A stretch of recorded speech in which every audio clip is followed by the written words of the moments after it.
to the playoffs just got easier for the Packers. I'm going to break that down for you guys in this video. I'm not sure how many watched last night's game between the Vikings and the Rams. The big storyline in that game was injuries. And of course, that missed penalty in the end zone was a face mask that the refs missed to Sam Darnold, which resulted in a safety, which put the final nail in the coffin for the Vikings. The Vikings were 5-0.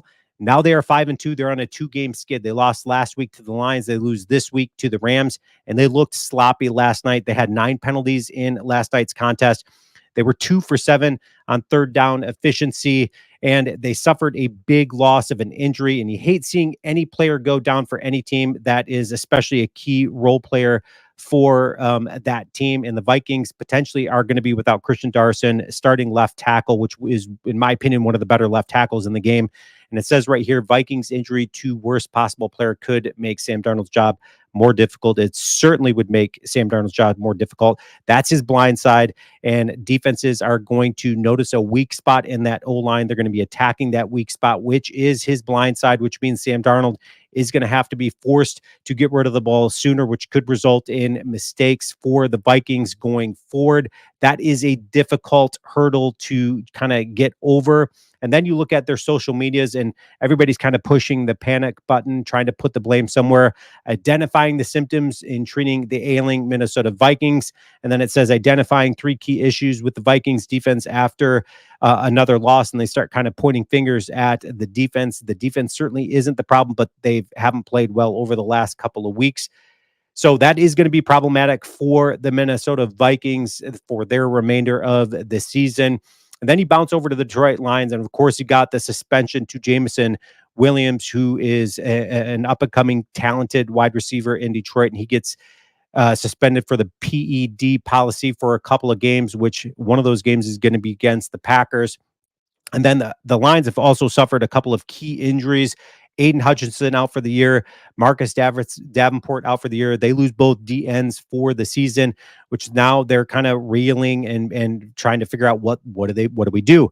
Do they go and trade for? I've heard Zadarius Smith going there. I've heard Max Crosby going there, which of course would suck for Packer fans. I would hate to see Max Crosby 2 times a year. Hopefully the Lions don't pull the trigger on that type of trade, but not looking good for the Lions when you start talking about defensively, because offenses should have a lot more time in the pocket to kind of pick apart the secondary.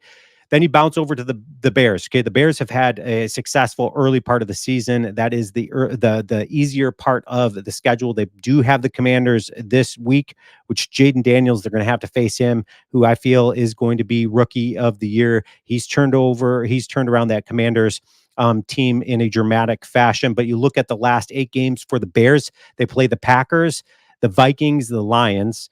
Then they play the Niners, the Vikings, the Lions again, the Seahawks, and then the Packers yet again. That is a gauntlet of a schedule for the last 8 games for the Chicago Bears. That certainly is going to change the trajectory of how the season has been going so far for the Chicago Bears. You take a look at the standings as it sits right now. You've got the Lions 5-1, Minnesota 5-2, Packers tied with them at 5-2, the Bears 4-2. Of course, the Packers have got Jacksonville team upcoming. That is a very beatable team, and I don't think Matt LaFleur is taking that game lightly. I think he's going to be putting all in on that game, not looking past it to the Lions. Then you look at the conference. Where do the Packers fall within the conference? Look at this, man. You've got the Lions 5-1, the Commanders 5-2, which, man, that's just crazy in and by itself, considering how bad they were last season. Then you got the Vikings, Packers, and then the Bears. That's the top.